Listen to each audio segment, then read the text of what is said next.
I have an amazing family. It starts with my biggest cheerleader, the person that has pushed me and encouraged me throughout uh, most of my life now, and that's my wife, Lisa, who I met at Lipscomb University when we were students there. We've been married for 19 years, and we have three amazing children, Brooklyn, who's 16, Bear, who is 12, and Bowden, who is 9 years old.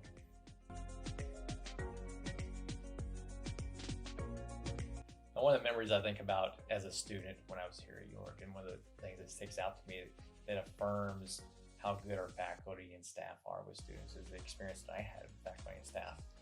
And so I think about Ben Larson. Ben Larson, I was in his class, basically just taking up a seat the whole semester, not really engaged in the topic. And at the end of the semester, I'm an athlete and I know that I'm in trouble with my academics, that my grade is just not what it needs to be for me to perform. And there's really no salvaging it. But as any student does, I went in to talk to Ben Larson and said, hey, is there anything that we can do with this grade? And he looked at it and he just said, you'll be okay. You'll be okay. I wasn't going to be okay academically. I wasn't going to push it over, to be a passing grade that I needed for that class. But I was going to be okay. And him telling me that reassured me. My family and I moved to York, Nebraska from Nashville, Tennessee. And that move has been nothing less than a God moment for our family. We have been welcomed by this community. We've felt at home by this community, and we fit in just right into the York community. It's hard not to be encouraged at York College. Literally from the first moment we arrived to having faculty and staff at the apartment that we were going to live in, out front, ready to unload our U-Haul and our truck. When me and my wife went in to sign the paperwork and we came out, and all of our stuff was already unloaded. There was already a meal in our refrigerator. There was already a calendar of events for us to go to people's houses, that people want to spend time with us and love on us. People making appointments on my calendar to come in and pray with me and support me. This is a place that's been very encouraging to me. What I found when I came back was the same thing that I left behind, and that was people who cared deeply about the transformation of students' life through a Christ-centered education. That was something that was a powerful impact on me when I was a student. And so when I came back to York and I saw it and I felt it and I heard it, it energized me to want to continue in this work. The student body. When I was here in 1993 as a freshman, it was generally a homogenous group of students that came from similar places, talk the same, act the same. But as you look at our campus now, there's so much diversity among our students that's rich and incredible. But also we have a much higher population of student athletes than we've ever had before, which is really one of our strengths of York College. My dream for York College is very simple, and that's to reflect what God wants for York College. And I really, truly believe in the mission of the institution. It's what drove us to be back here at York College. And so my dream is to make sure that we're living out what God wants us to with our faculty, with our staff, our administration, making sure that Christ is always at the center of what we're doing. And I can talk about the dreams of having new buildings or a certain number of students, but at the end of the day, if Jesus isn't at the center of it, it doesn't mean anything. This is just a tech-heavy generation, which is positive when you're going through a pandemic and you need to lean upon technology. But it's also a challenge when you're trying to build relationships with students and they have earbuds in, or they have devices that are in front of their faces. And that's not just among our students, that's our faculty and staff that are wrapped up in this high-tech world that is constantly forcing us, feels like, away from each other instead of into intimate relationships with one another. One is resources. Being a small faith-based institution means we don't get the same kind of aid that other institutions receive. Another challenge that we face at York College is maintaining our identity. The world is constantly trying to push a culture away from faith-based anything, and we as a faith-based institution are putting our heels in the ground and saying we're not moving away from that. We're excited about that. We believe that's one of the things that makes us unique, and even though it's a challenge culturally, it's something that helps us thrive on our campus as we do introduce students to Jesus. Another challenge of the 2020s, and we're in it right now, is just the relevance of higher education. Why do I need to go to college? Why do I need to spend so much money to go to college when I can go to a trade school, or I can take a gap year, or I can just start working at a local industry? And what we need to do is make the case for the relevance of especially a liberal arts faith-based institution where students become well-rounded because of the experience that they have at your college, where they may come in as a freshman and want to be a teacher, but because of the education that they have at your college, are exposed to other different areas that they may fall in love with. Our traditional mission is to continue to shape the lives of students through education, and through specifically a Christ-centered education. And so I wouldn't want people to believe that since we're going online that we're losing that focus of having a Christ-centered education. And so it starts with our provost as he's looking for teachers, Dr. Mountainjoy, as he's looking for professors and teachers of the online program. It is just like we're interviewing somebody to be on campus, to be one of our professors. We want to make sure that they are engaged in this developmental process of introducing students to Jesus through their programs and through their classes. The growth that I see that can happen in our online program is in two different ways. I believe we can grow numerically, and we saw that this year where we more than doubled our online presence. But the second thing, and I think most importantly, is that we increase our branding online, where people begin to understand or be able to recognize your college on its own. And so as they're online and they're looking up schools, they're going to come across a lot of schools that they have familiarity with. And what we want is we want your college to be one of those schools that, oh, I recognize that name. And so we need to grow in our brand recognition, and that's one of the ways that we'll grow our online program.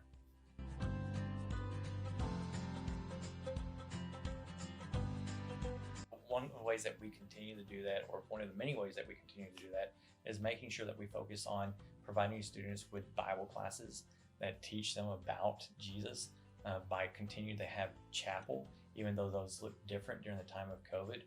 We want to keep these things front and center for our students alongside of their education, but Jesus is going to be at the center of everything.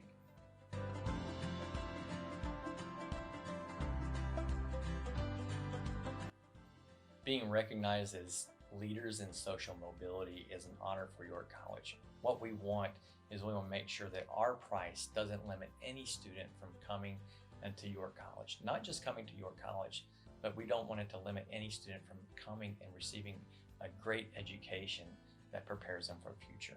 Another aspect that we're really excited about when we're being recognized for the social mobility is that we're able to take students who may not be academically inclined, and what our campus has proven is we can take those students and push them towards graduation at higher rates than other schools have been able to.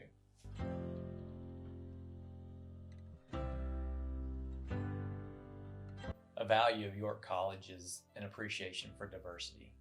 And that's something that you see when you look at our students and you see that they come from different places, different backgrounds, and different cultures. And so one of the first things I did when I came in as the president is I knew that there had to be a different voice than an older white man that was talking about the diversity issues within our culture and especially within our campus.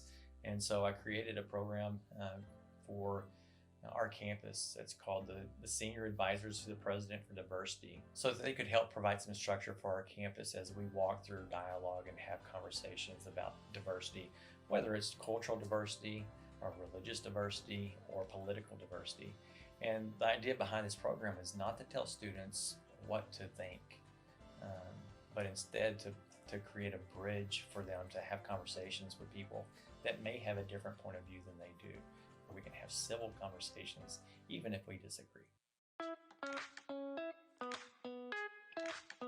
My leadership style, I've taken metrics on my leadership style before, and I've measured out as an ambassador, somebody who bridges gaps between individuals. With my senior leadership team, what I'm really intentional about is, instead of me coming to the table with answers, is I try to get consensus among our team. And so starting out with challenges and having everybody feel comfortable voicing their opinion, so that we can then come up with the best resolution for our campus as a whole, instead of one person coming to the table and saying, this is how we're going to march this out. In addition, I'm a person of deep faith. I love the Lord, I love the Word. And so with my senior leadership team, one of the things I think was important for us, especially as I came in, is for us to have that one truth that we can reflect on together that would bring us together as a team. And so we started reading Ephesians and read through that whole letter together, where we could not just read it out loud, but we could talk about what impact that has for us today, what impact does it have for our campus, and then praying together, which really enriched our whole group. The front and center short-term goal here at York College is to get through Thanksgiving break.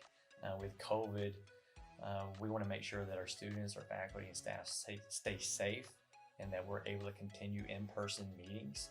And so that short-term goal may sound small, but it's huge. If we're able to accomplish that, we'll be able to stand up and give ourselves a round of applause for accomplishing that from students, faculty, and staff.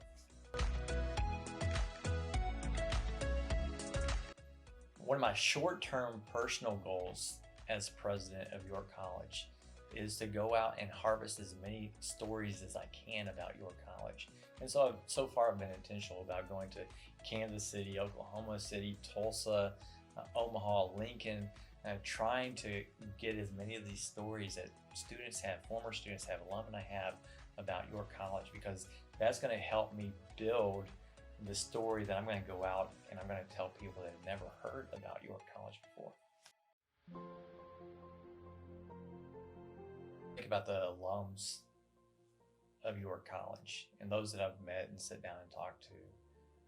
There is a difference between York College alums and others that I've worked with in my career. I don't know how to explain it. I don't know how to define it. But there's something that happens here at York College that makes a big difference in students' lives. I think about the students, the alums I've talked to from the 60s and from the 70s, where this was a paramount experience for them in their life, in their career, in their family. Even though they may have finished at another institution, there's something about York College that makes them devoted to making sure that this experience continues on for generation to generation. And although I've seen active alums at other institutions, I'm not seeing the level of commitment that I have at York College. Our alumni can always help by providing resources and connections to York College. Resources, of course, are going to help us achieve bigger and better things than we could ever achieve on our own. And what I want our alums to understand is that we're going to use that for that York College experience that they received while they were here. But we also need their help with connections. Who are the people that we can tell the story of York College to? Who can they get me a coffee meeting with or a dinner meeting with in order to tell them about what's happening at York College and see if they want to join us in that journey? We also need alum to help us get connected with potential students, prospective students. And so if you have a niece or a nephew, a son or a daughter, granddaughter, grandson, a friend down the street that has one, we need help getting connected with them, with you telling them about the York College experience and then finding ways to get them connected to York College. We also need our alums for help with our students. When they graduate, they're looking for jobs. And we would love for our graduates to work with or alongside of or know somebody that has a job opportunity that we can help get them connected with.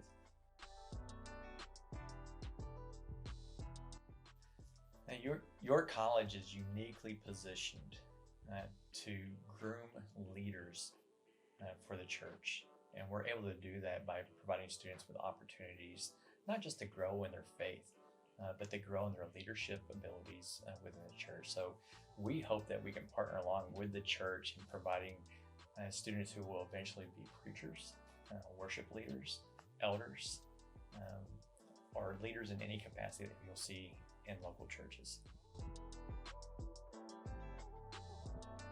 What I want our community to know is that we are bridge builders with them, that we're partners with the community, that we exist because York, the city of York, is here. And I hope that there's also some reciprocation of that as well, that there's an appreciation for York College. But in order for us to do that, we have to come off the hill, as the people in the town will say, that we have to come down from the hill and interact and be involved and be leaders in the community as well.